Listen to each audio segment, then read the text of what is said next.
오늘 함께 보시는 이 성경 말씀은 우리에게 나타나는 두 가지의 상반되는 삶의 태도와 행동이 있다고 합니다. 하나는 음행이나 호색, 시기 질투, 우상 숭배 같은 부정적이고 비도덕적이고 죄가 되는 행동이나 마음의 태도를 말하고 있고요. 또 다른 하나는 사랑과 화평과 온유함과 같은 선하고 인격적이고 차원이 높은 그런 마음의 태도와 행동입니다. 우리는 가급적이면 이 세상을 살 때 품위도 있고 인격적이고 남들이 볼 때도 인정을 받을 수 있는 그런 좋은 모습으로 살아가고 싶지만, 그러나 또 한편으로 우리의 현실적인 모습을 보면 꼭 그렇지만은 않은 것 같아요.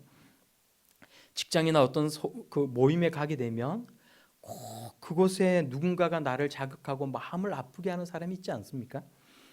운전을 할 때도 나는 스무스하게 하고 그렇게 좋게 차를 몰고 싶은데 누군가 위험하게 운전을 하면서 내 앞으로 위험하게 끼어드는 그런 사람들이 있기도 하고, 또 그래서 순간적으로 막 분노를 끌어올리는 그런 사람을 만나기도 합니다. 가족들은 또 가족이어서 그런지는 모르겠는데 기본적으로 이렇게 우리를 대한, 자신을 어떤 누군가를 대하는 태도가 썩 그렇게 인격적이지 못한 집들이 많이 있다는 것 같아요. 분내고 싶지 않고 누군가에 대해서 비방을 하고 싶지 않고 또 미워하고 싶지 않은데 어쩌다 보면 거친 말을 해야 될 때도 있고 소리를 지르거나 또 악담을 하고 나면 막 이렇게 쏟아낼 때는 마음이 시원하기도 했지만 돌아서서 이렇게 후회가 되고 마음이 아픈 그런 경험을 한 적이 아마도 다들 있으실 것입니다. 분노를 표출하고 빨리 잊어버리는 사람도 있고 늘 뒷담화나 악담이 입에 붙어버린 그런 사람들도 있지만, 가급적이면 우리는 그렇게 하고 싶지 않아요. 여러분 그렇지 않습니까? 품격 있는 그런 우리의 어떤 외면을 유지하면서 정말 평안한 인생을 살아가고 싶은 것이 우리의 바람들 아닙니까? 그런데 우리의 현실을 돌아보면 늘 갈등과 부딪힘이 있고, 그래서 상대를 심리적으로 굴복시키기 위해서 때로는 원치 않음에도 불구하고 어떤 나쁜 말을 해야 될 때도 있고, 나를 불합리하게 대하는 사람들에 대한 분노가 내 속에 있음을 느낄 때도 있다는 거예요. 일상생활 속에서 어떤 상황이 되면 자동적으로 내가 상처받지 않기 위해서 공격적인 말과 공격적인 행동을 할 때도 있습니다. 가만히 우리 자신의 속을 살펴보면 우리 안에 있는 어떤 죄성들, 욕망들, 어떤 나쁜 감정의 찌끄러기들, 시원하게 쏟아내지 못한 그런 억울한 기억들, 분노들이 우리 마음속에 자리 잡고 있는 것을 우리가 느낄 때가 있다는 겁니다. 문제는 우리가 하나님의 자녀들인데 가끔 뜨끔하게 되는 것이 문제라는 거예요. 그래서 어떤 사람들은 난 원래 이래, 나 건드리지 마라고 말을 하면서 그냥 그렇게 아무렇게나 그냥 성격대로 살아가는, 그런 마음 편하게 살아가고 싶어하는 사람도 있고요. 어떤 사람들은 이중적으로 변해가는 사람도 있습니다. 착한 척, 선한 척, 남들 보기에는 아주 좋은 사람인 것처럼 말을 하고 행동을 하지만 실제로는 아주 다른 모습을 가지고 있으면서 그런 어떤 이중격적인 사고 체계가 굳어버리는 그런 사람도 있다는 것입니다. 남을 의식을 하든 의식을 하지 않든 이런 유형의 사람들은 사실 그리스도인으로서의 어떤 건강한 모습은 아닌 것 같아요. 그러면 도덕적으로 살기 위해서 노력을 하자는 말을 지금 하고 싶은 것이냐, 성경이 지금 오늘 그 얘기를 하고 있는 것이냐라고 물어보신다면 일부는 맞는 얘기이기도 하고 일부는 아주 틀린 말이기도 하다는 것입니다. 우리는 예수 그리스도를 믿는 믿음으로 구원을 받은 성도들, 하나님의 자녀들인데 오늘 성경 말씀은 우리들한테 예수를 믿고 난 후에 우리가 어떻게 살아갈 것인가에 관한 말씀을 들려주고 있기도 하고, 예수를 믿는다라는 것이 실제 우리 마음에 어떠한 변화를 가져오는 것이냐에 대한 말씀도 동시에 두 가지를 다 들려주고 있다는 거예요. 그런데 여러분, 근래에 막 부글부글 끓어오르는 크고 작은 분노를 느끼면서 마음이 괴로웠던 적은 여러분 없으십니까? 오늘 여기서부터 출발을 해야 되는 거거든요. 그럴 때 오늘 이 성경 말씀은 무엇으로 우리가 위로를 받아야 할지, 어떤 생각을 가져야 할지에 관해 들려주고 있다는 것입니다. 기독교인 또는 하나님 자녀라는 정체성을 가지고 사는 우리들이지만 우리가 죄를 짓고는 문득 자괴감이 들 때에 다른 그리스도인이 죄를 짓는 것을 보면서 저 사람은 가짜야 라는 생각이 들 때 우리가 어떤 생각, 어떤 마음가짐을 가져야 하는지를 오늘 이 시간에 우리가 함께 나눠 볼 수 있기를 바랍니다. 먼저 우리가 성경 말씀이 우리에게 뭐라고 하는지에 대해 우리가 함께 좀 성경 본문 말씀에 대해서 볼 수 있으면 좋을 것 같아요. 오늘 성경 본문 말씀을 보면 우리 마음속에 두 가지의 대립되는 성향과 욕구가 있다라고 말씀을 합니다. 19절에서 21절 말씀을 우리가 다시 한번 읽어보도록 하겠습니다. 19절에서 21절까지 말씀입니다. 시작. 육체의 일은 분명하니 곧 음행과 더러운 것과 호색과 투기와 술 취함과 방탕함과 죄송합니다.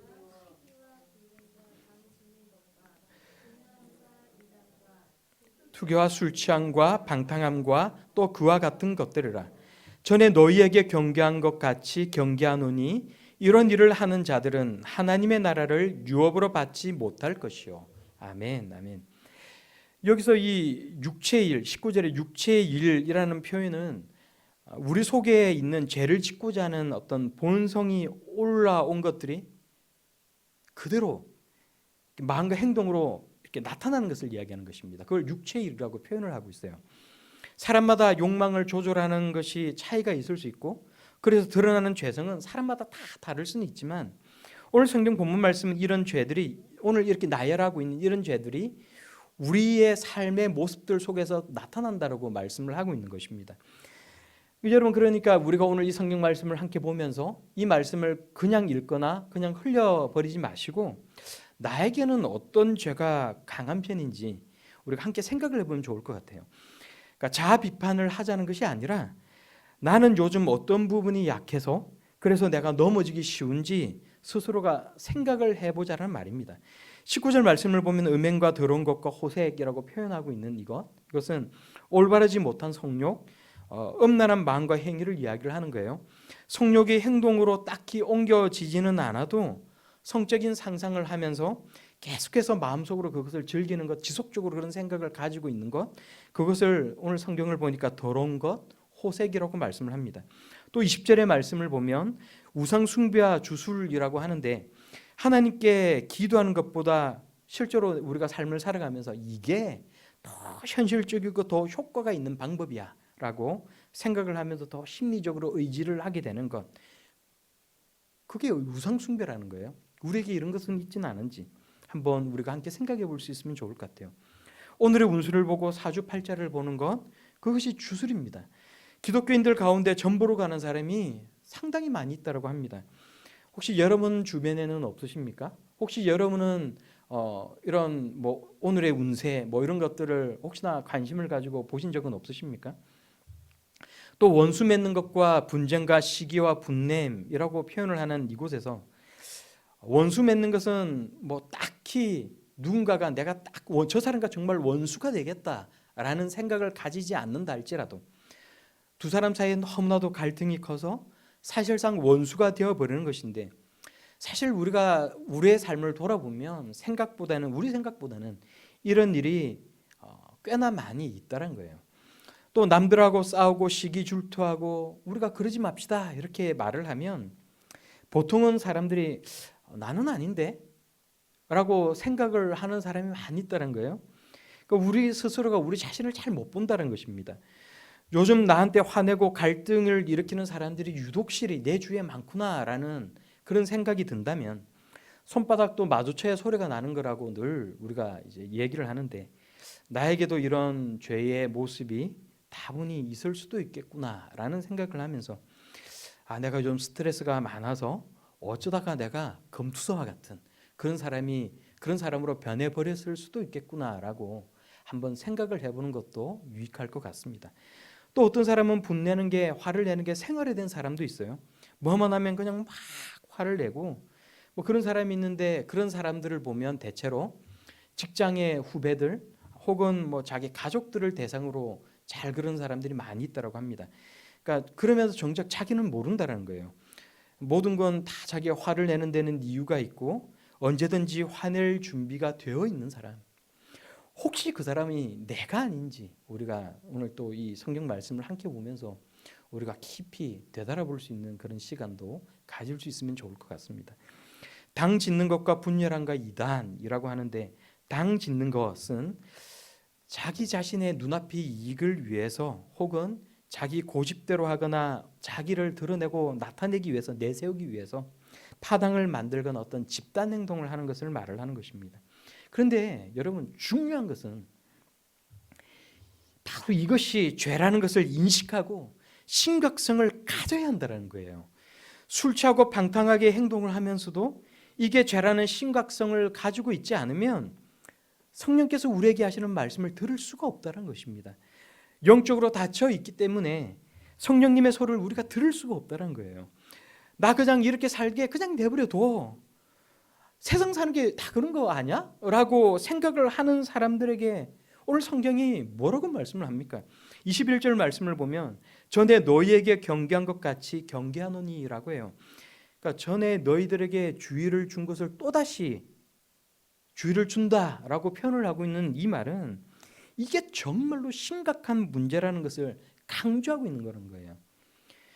전에 너희에게 경계한 것 같이 경계하노니 이런 일을 하는 자들은 하나님의 나라를 유업으로 받지 못할 것이요. 하나님의 나라를 유업으로 받지 못한다라는 말은 구원받지 못한다라는 말이고, 하나님의 자녀가 지금 아니라는 말입니다. 예수님은 그 사람이 하는 일, 삶의 그 열매로 그 사람이 구원받은 하나님의 자녀인지 아닌지 판단할 수 있노라고 말씀하셨어요. 성령의 열매는 사랑과 화평과, 오늘 우리가 성경에 나오는 이 말씀과 같이 오래 참음, 이런 것들인데, 성령의 열매를 맺지 못하고 죄를 지으면서 사는 사람들은 하나님의 자녀가 아니라는 것을 명백하게 우리에게 들려주고 있다는 것입니다. 그런 예수님 믿고도 도덕적으로 뛰어난 삶을 살아야만 우리가 구원을 받을 수가 있다는 말을 하고 있는 겁니까? 예수 믿는 것 말고도 우리에게 어떤 선행이 필요하다라고 오늘 성경이 우리에게 들려주고 있다는 겁니까? 그건 아니란 거예요. 여러분, 그렇지는 않습니다. 오늘 성경이 우리에게 하는 말씀은 그 얘기가 아니에요. 여러분, 16절 말씀을 우리가 다시 한번 소리내어서 같이 읽어보도록 하겠습니다. 16절입니다. 시작. 내가 이르노니 너희는 성령을 따라 행하라. 그리하면 육체의 욕심을 이루지 아니하리라. 아멘. 성경이 우리에게 말씀합니다. 너희는 성령의 인도하심을 따라서 살아라. 그리하면 육체의 욕망을, 죄성을 드러내어서 죄를 지으면 살아가지 않을 거야. 어떻게 생각하면 여러분 또 맞는 말인 것 같기도 하고 또 쉽게 이해가 되지 않는 말인 것 같기도 해요. 그래서 오늘 성경 이 본문 말씀을 조금만 더 다시 한번 읽어보도록 하겠습니다. 17절에서 18절까지 말씀입니다. 시작. 육체의 소욕은 성령을 거스르고 성령은 육체를 거스르나니 이 둘이 서로 대적함으로 너희가 원하는 것을 하지 못하게 하려 함이라. 너희가 만일 성령의 인도하시는 바가 되면 율법 아래에 있지 아니하리라. 아멘. 아멘. 여기서 육체 소욕이라는 말은 육체의 욕망이라는 말이에요. 나쁜 욕망을 말을 하는 것입니다. 우리 안에 성령의 이끄심과 우리 안에 있는 그 욕망이, 나쁜 욕망이 서로 부딪히면서 우리가 어느 한쪽을 쫓아 살아가지 못하게 되는 그런 결과가 생긴다라는 거예요. 계속해서 우리가 죽을 때까지 우리 속에 육체의 나쁜 욕망이 끊임없이 그렇게 살라고 우리를 지배하려고 든다는 거예요. 또 다른 한편에서는 성령께서 우리에게 하나님의 선하신 뜻대로 살아가라, 계속해서 우리를 이끄시는데 이게 계속해서 부딪혀서 우리가 어느 한쪽으로 가지 못하고 계속해서 갈팡질팡하게 만든다는 것입니다.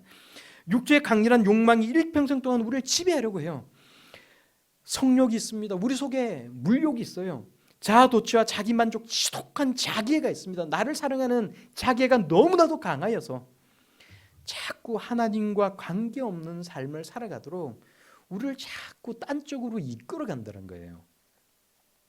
그렇지만 성령 하나님께서 동시에 우리의 마음을 두드리시면서 우리를 부드럽게 하나님의 뜻 가운데로 또한 동시에 이끌어 가십니다. 때로는 강렬한 욕망과 죄의 충동질 때문에 우리가 이 부드러운 성령의 이끄심을 잘 느끼지 못할 수도 있어요. 성령께서는 우리의 인격과 의견을 무시하시면서 우리를 지배하려고 하지 않으신다는 거예요.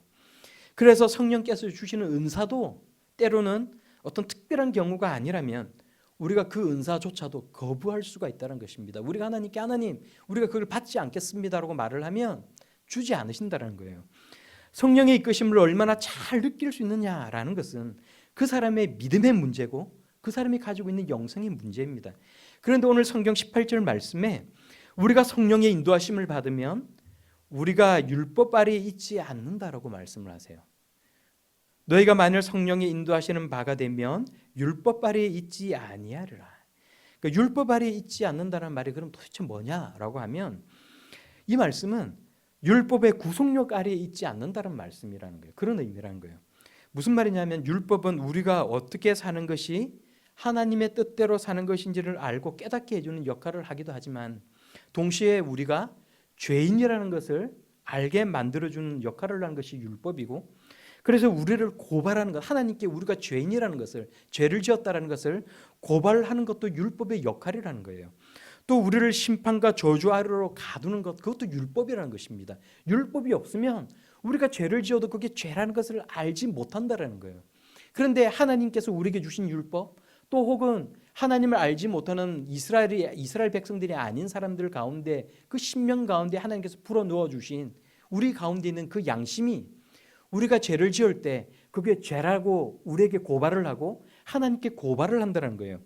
그래서 하나님은 심판을 하실 때 죄인들을 심판을 하실 때 율법을 근거로 해서 심판을 하신다는 것입니다. 그래서 율법 아래에 있지 않는다라는 이 말은 율법에 매여서 노예 신분으로 살아가는 것을 벗어날 수 있다는 거예요. 여러분 이것이 얼마나 놀라운 얘기입니까? 어떻게 우리가 율법에 그 고발하는 것, 율법에 매여 있는 것 그것에서 벗어날 수가 있습니까? 성경이 오늘 뭐라고 이야기를 해요? 너희가 만일 성령의 인도하시는 바가 되면 너희가 만일 성령의 이끌림을 받으면 구원과 자유를 얻은 하나님의 자녀가 될 수 있다라고 우리에게 말씀하고 있다는 것입니다. 로마서 8장 14절의 말씀을 보면 이렇게 말씀하세요. 무릇 하나님의 영으로 인도함을 받는 사람은 곧 하나님의 아들이라. 하나님의 영, 성령으로 인도하심을 받는 사람은 하나님의 아들이라는 거예요. 우리가 성령의 인도하심을 받으면서 살아가면 하나님의 자녀이고 율법의 고발과 저주와 심판에서 벗어난 구원받은 하나님의 성도라는 것입니다. 그런데 사실 여러분 생각을 해봐요. 나는 내 속에 있는 그 죄의 욕망에 넘어질 때가 너무나도 많이 있습니다. 그래서 성령의 인도하심을 따르지 않을 때가 너무나도 많이 있다는 거예요. 이런 나는 어떻게 됩니까? 그럼 나는 어떻게 돼요? 24절 말씀은 너무나도 높은 차원을 우리에게 요구하고 있는 것은 아닌가? 그런 의심을 우리에게 가지게 만드는 것 같기도 해요. 여러분 24절 말씀을 다시 한번 우리가 같이 읽어보도록 하겠습니다. 24절입니다. 시작. 그리스도 예수의 사람들은 육체와 함께 그 정욕과 탐심을 십자가에 못 박았느니라. 아멘.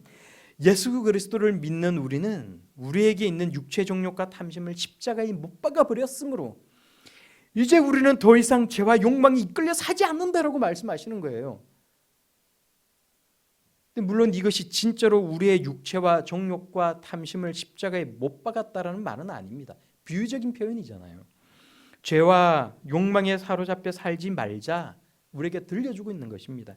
예수 그리스도께서 그렇게 살아가셨던 것처럼 우리에게 삶의 본을 보여주셨던 것처럼 우리도 예수님처럼 그렇게 살려고 노력하자 우리에게 그 말을 하고 있는 거예요.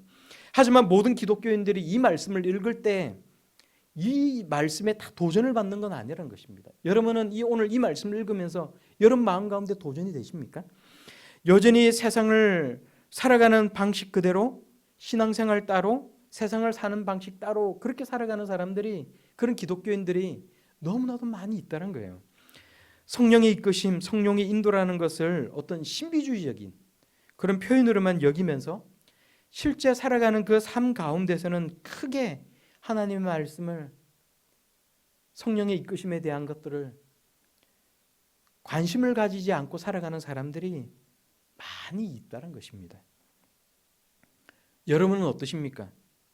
그리고 왜 이런 차이가 일어나는 것입니까? 여러분 제임스 로더라는 사람이 있어요.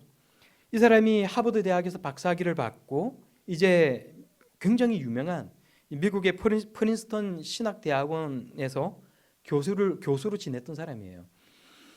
우리가 신앙이 어떻게 형성이 되고 신앙이 어떻게 만들어지고 어떻게 발달하는가라는 것에 대해서 이 사람이 자기 나름대로의 어떤 생각을 가지고 막 가르쳐 왔어요. 사람들에게 신앙은 이런 거야, 이렇게 만들어지는 거야, 신앙은 이렇게 더 성장해 나가는 거야.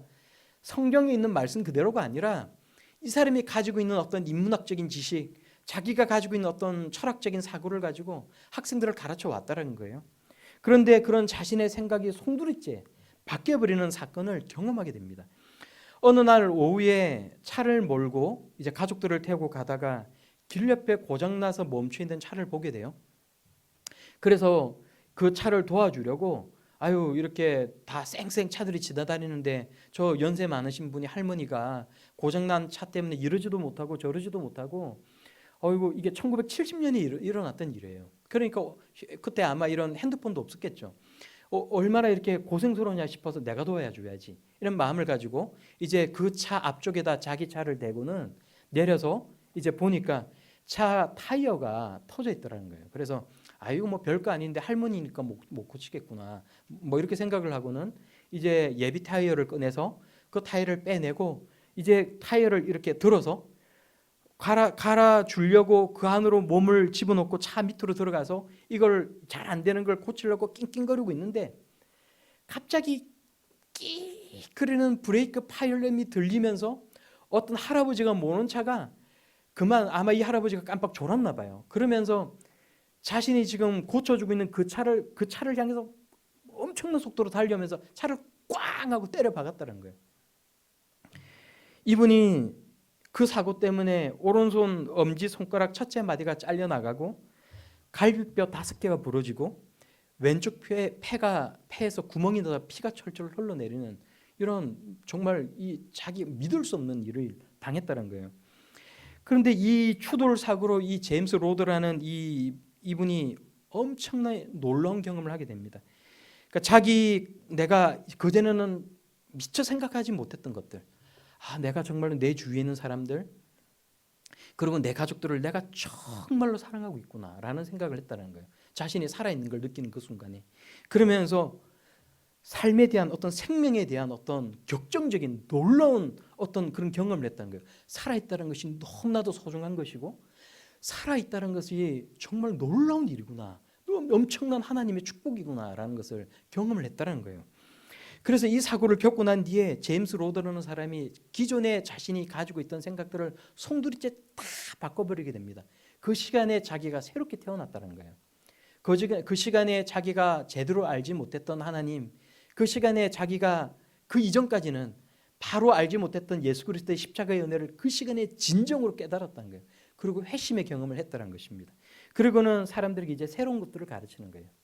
믿음이라는 것은 어떤 심리적인 어떤 뭐 그런 걸로 설명할 수 있는 그런 것들이 아니고 하나님을 알게 되고 예수 그리스도를 믿게 될 때 일어나는 놀라운 한순간의 놀라운 변화라는 거예요. 그리고 믿고 나면 그 사람이 기존에 가지고 있던 사고의 모든 체계가 송두리째 그 순간 완전히 바뀌어버린다는 거예요. 다른 사람으로 바뀌어버린다는 거예요. 여러분 제가 지금 왜 이런 말을 하는지 아십니까? 믿음이라는 그런 것이란 거예요. 회심을 경험하고 믿음을 갖게 되면 얼마나 도덕적이냐, 얼마나 신앙생활을 열심히 내가 지금 하고 있느냐, 어떤 그런 것들에 대한 것이 중요한 것이 아니라 내가 지금까지 내가 살아오고 있던 나의 생각이 송두리째 바뀐다는 거예요. 하나님의 말씀이 도전이 됩니다. 성령 하나님의 인도하심을 느낄 수가 있다는 거예요. 내가 세상을 살아갈 때에 내가 세상을 살아가면서 내가 가지고 있던 나의 어떤 가치관, 세상을 살아가면서 내가 가지고 있던 나의 생각들이 완전히 바뀌어버린다는 거예요. 하나님의 말씀을, 이 말씀이 정말 하나님의 말씀인지 아닌지조차 믿을 수 없었던 그 마음이 이게 정말로 하나님의 말씀이구나. 내가 때로는 나의 욕심 때문에 나의 고집 때문에 그렇게 살아가지고 있지 못한다 할지라도 적어도 이 성경 말씀이 하나님의 말씀이라는 것을 인정하게 되고 하나님의 말씀 앞에 내가 굴복할 수 있게 된다는 것입니다. 여러분 어떤 사람은 예배를 드리면서 혹은 찬양을 들으면서 어떤 사람은 아무런 감동을 받지 못해요. 저게 도대체가 뭐 그러고 그냥 나가는 사람도 있어요. 어떤 사람은 그 말 가운데 그냥 그렇고 그런 말 가운데서 그 말씀을 받고는 갑자기 주위의 사람들은 멍하게 있는데 갑자기 눈물을 흘리면서 통곡을 하는 사람도 있어요. 하나님께 은혜를 받는 사람들이 있어요. 왜 그런지 아십니까? 생각이 바뀌고 사고가 다 바뀌고 나니까 아무것도 아닌 것 같은 그 하나님의 말씀이 도전이 된다는 거예요. 내가 지금까지 살면서 내가 내 욕심대로 살았는데 오늘 내가 하나님 말씀을 보니까 나의 옛사람, 나의 육체와 나의 정욕과 탐심은 내가 이미 예전에 십자가에 못 박았노라. 이 말씀이 아무것도 아닐 수가 있지만 그렇게 살아가지 못했던 나의 삶을 돌아보게 되면서 이 말씀 앞에 내가 도전을 받게 되고 내가 감동을 받게 된다는 거예요. 왜 그렇게 됩니까? 하나님의 은혜를 경험하고 회심을 했기 때문에 내 삶이, 내 생각이 송두리째 뒤바뀌게 되는 완전히 바뀌게 되는 그런 놀라운 경험을 하기 때문에 그게 내 삶 가운데 변화가 일어난다는 것입니다. 제가 인터넷을 하다가 어떤 글을 읽었어요. 그러니까 어떻게 하면은 우리 교회에 이 홈페이지를 만들게 되면 사람들이 우리 홈페이지를 보면서 좀 들어오게 될까? 이런 생각을 막 했어요. 어떻게 앞에 뭐라고 적어 놓으면 좋을까? 그렇게 하다가 이제 어떻게 하면 사람들의 이목을 끌 수 있는가, 뭐 놀라운 비법이 있다, 이렇게 네이버에 이렇게 누가 쓴 글이 있어요. 그러니까 제가 그걸 보고는 정말 알고 싶어서 정말 그래서 내가 이걸 읽으면 뭐라도 좀 인사이트를 얻을 수 있을까? 그걸 눌러서 봤는데 그 내용이 그래요, 여러분. 본능을 자극하라. 본능을 자극하라는 거예요. 인터넷에 있는 그 뭐 인스타그램, 인터넷에 있는 블로그, 인터넷에 있는 그 홈페이지를 보고 수많은 그 홈페이지들 그런 걸들을 보고 그림을 보고 다 그냥 보고 그냥 넘어간다라는 거예요. 근데 그걸 클릭해서 보게 되고 눈여겨 보게 만들 수 있는 것은 본능을 자극하면 그렇게 할 수 있다는 거예요. 갖고 싶다. 하고 싶다. 그게 우리의 본능 아니에요? TV에서 막 광고를 하면 나 저거 갖고 싶어. 나도 저걸 하고 싶어. 그러면 유심히 보게 되고 귀를 기울이게 되고 계속해서 그 정보를 더 얻기 위해서 사기 위해서 계속해서 클릭해서 들어가게 된다는 거예요. 그런데 제가 그걸 보면 읽으면서 제가 느낀 건 뭔지 압니까? 절망을 느꼈어요. 교회는 그렇게 할 수 없다는 거예요. 아니 교회가 어떻게 본능을 자극할 수 있습니까? 교회 홈페이지에 도대체 뭐라고 해야 사람들의 본능을 자극해서 내가 갖고 싶어. 내가 하고 싶어. 그러면서 교회 홈페이지를 클릭해서 들어와서 읽어보겠어요.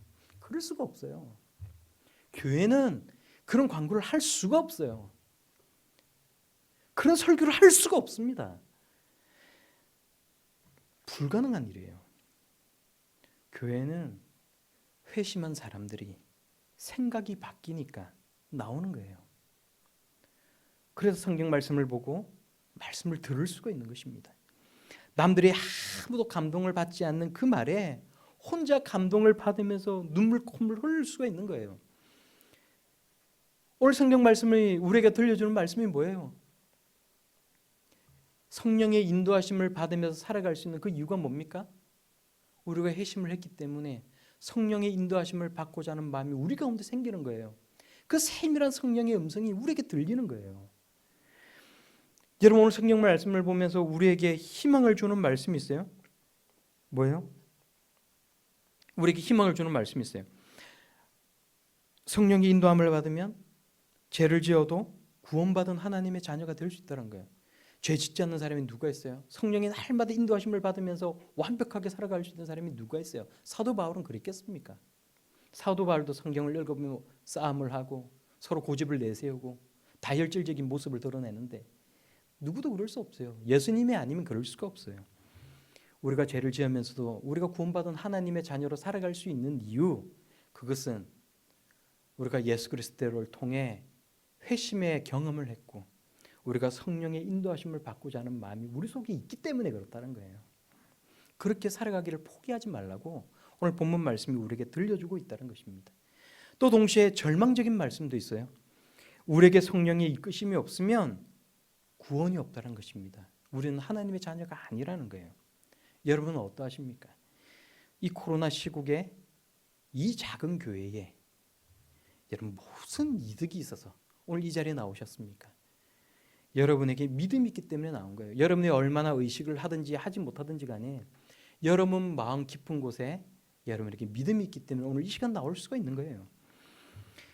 적어도 오늘 이 시간에 하나님께서 여러분 심령 가운데 일을 하고 계심으로 여러분이 오늘 이 시간 나와서 예배를 드리고 있는 것입니다. 그러므로 우리에게는 희망이 있는 거예요. 우리는 희망적인 하나님의 자녀들이라는 것입니다. 로마서 8장 2절의 말씀을 보면 우리에게 이렇게 말합니다. 이는 그리스도 예수 안에 있는 생명의 성령의 법이 죄와 사망의 법에서 너를 해방하였습니다.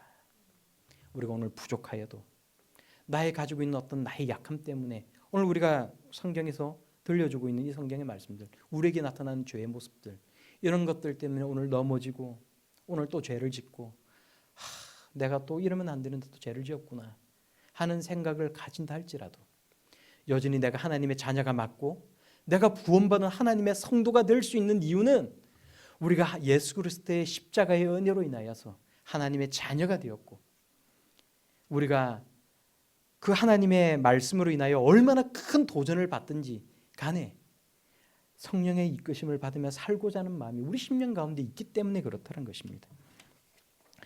여러분, 때로는 우리가 이 한 주간의 삶을 살아갈 때 우리가 세상의 어떤 욕망을 품을 때가 있고 세상 즐거움이 너무나도 크고 딱히 신앙과 상관없이 보이는 그런 삶을 추구하면서 거기에 빠져 있을 때도 있어요. 하나님을 전혀 생각하지 못하고 그냥 그렇게 살아갈 때도 있습니다. 그러나 그렇게 하다가도 갑자기 들은 성경 어떤 한 구절에 아니면 예수 그리스도의 어떤 십자가의 은혜에 관한 어떤 말씀을 들을 때 아니면 어떤 갑자기 들려오는 어떤 찬양 한 구절 속에서 우리 마음이 뜨거워지고 우리의 마음이 평안해질 수 있는 것은 우리 속에 살아 역사하시는 성령의 놀라우신 이끄심이 있기 때문에 그렇다는 것을 여러분 잊지 마시기 바랍니다. 성령께서 우리 가운데 역사하고 계시는 거예요. 그러므로 우리가 적극적으로 또 성령의 이끄심을 쫓아 살아가기 위해 노력할 수 있는 그런 우리 하나님의 자녀들이 다 될 수 있기를 바랍니다. 그냥 막연히 모든 것을 두 손 놓고 살아갈 것이 아니라 우리 가운데 성령의 두드림이 있고 성령의 이끄심이 있을 때 하나님, 제가 그렇게 살아가기 위해 노력하고 싶습니다. 하나님 말씀에 순종하고 싶습니다. 정말로 기도하면서 한 주간의 삶을 살아갈 때 전혀 하나님과 무관한 삶을 살아가게 하지 마시고 작은 어떤 한순간이라도 하나님과 나의 관계에 대한 것들을 생각하고 오늘 이 시간 하나님께서 나에게 무엇을 원하실까 생각하면서 정말 성령의 이끄심을 쫓아 살아가겠노라 그렇게 노력하며 살아갈 수 있는 저와 여러분들이 다 될 수 있기를 우리 예수님 이름으로 축원합니다.